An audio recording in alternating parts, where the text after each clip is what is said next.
God bless you. This is Minister Joey. Thank you for joining us as we deep dive into the topic of fasting. So while we're on our fast for this month of February, what is the purpose of your fast? Do you know why you're fasting? Has your fast been successful? Or for starters, we do not fast to change God's mind. Fasting will never change his mind. Once upon a time, I wanted something so bad, I said, I'm not going to eat again until God does this for me. I quickly realized that's the fastest way to see God. You can't force his hand, and to try to do that is manipulation, and it simply won't work. Notice even when David's child was sick, he fasted, but he fasted that God may hear him, not to change God's mind. And when God made his decision, David still rejoiced and celebrated the Lord. So we do not fast to change God's mind. We simply want to get closer to him. So while you're on this journey, has your fast been successful? How do you know if your fast has been successful? Did your fast answer any questions that were uncovered? If no questions were answered, if you didn't hear from God, if you didn't see something you were looking for, most likely your fast hasn't been successful.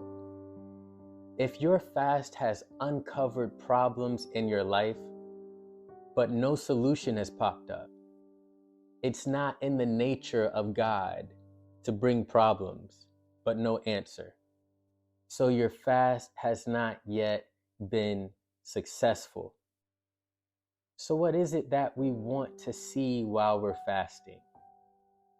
If we look at Isaiah chapter 58, verse 3, it reads, "Why have we fasted, they say, and you have not seen it? Why have we humbled ourselves, and you have not noticed?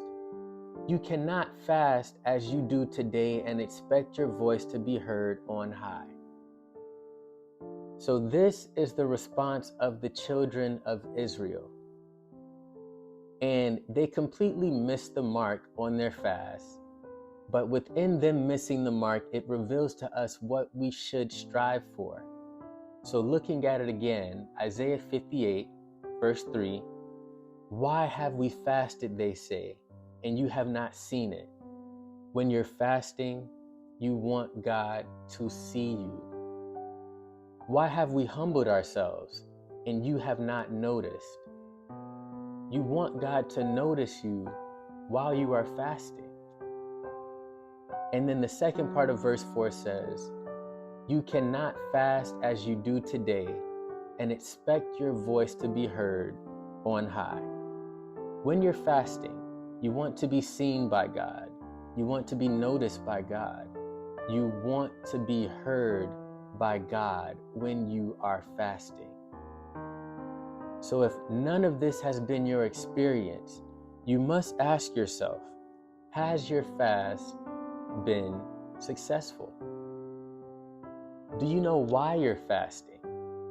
Because if your goal is simply to survive the day without eating, that's just the diet. You might as well stop fasting. If your goal is simply to fast because someone else told you to do it, again, you're missing the mark and you're missing the wonderful benefits that God has for you. So ask yourself, what type of fast should you be on?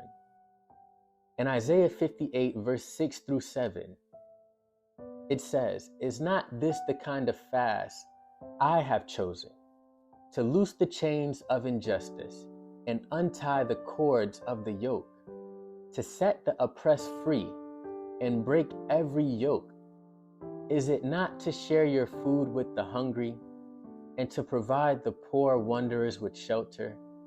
When you see the naked, to clothe them, and not to turn away from your own flesh and blood?" So as you see here, God is telling them about a type of fast that he has chosen for them. So one thing this reveals to us is you can fast in a manner that God did not choose for you. Also, we see in verse 7, is it not to share your food with the hungry? This does not say that you don't have food at all. So there was food involved in their fast. They were sharing it. And it goes on to say to share your clothes, to not turn away your flesh and blood, to break every yoke, to break the chains of injustice. We see freedom. We see charity. Contrary to popular belief, these things can be elements of your fast. So ask yourself, what type of fast has God chosen for you? Based on why and how you're seeking him, it'll help you understand the type of fast that you should be doing.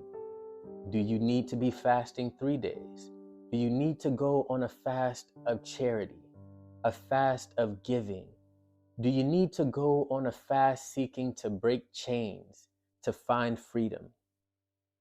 Ask yourself, what fast has God chosen for you?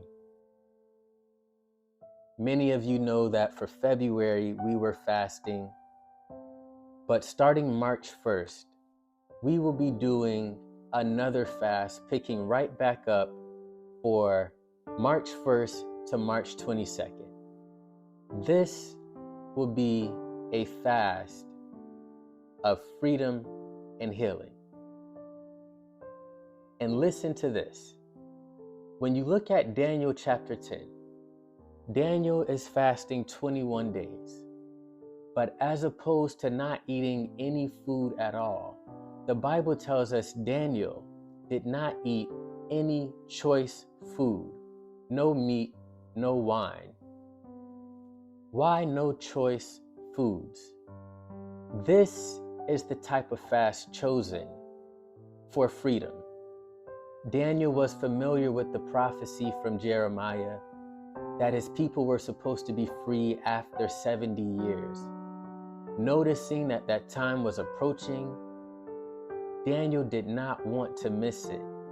So he went on a specific fast for freedom for him and his people. That fast involved eating no choice foods.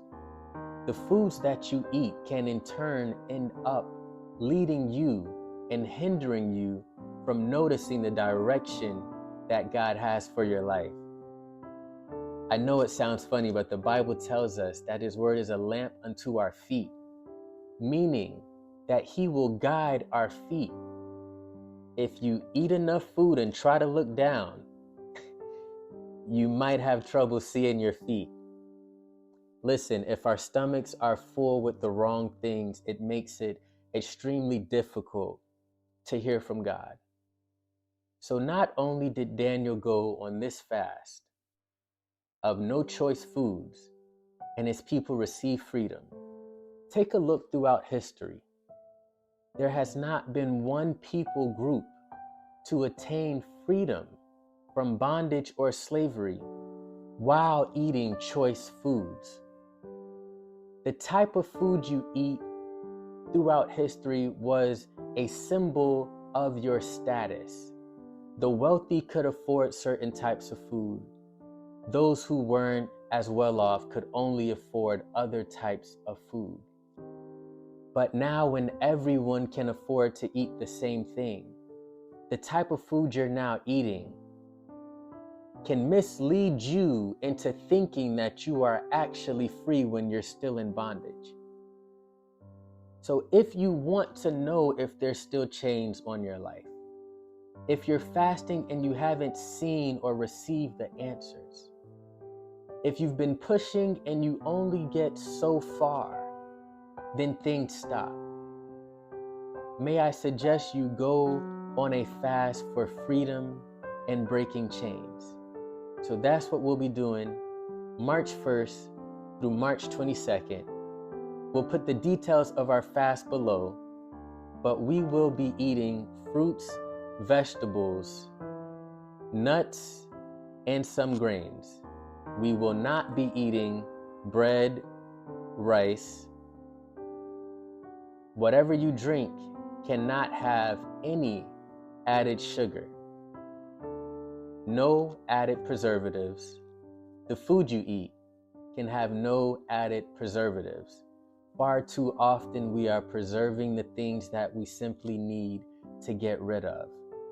So during this time, we'll be fasting in this manner, and we'll be praying regularly, praying for freedom, praying for healing, praying for those chains in our lives to be exposed and broken in the name of Jesus.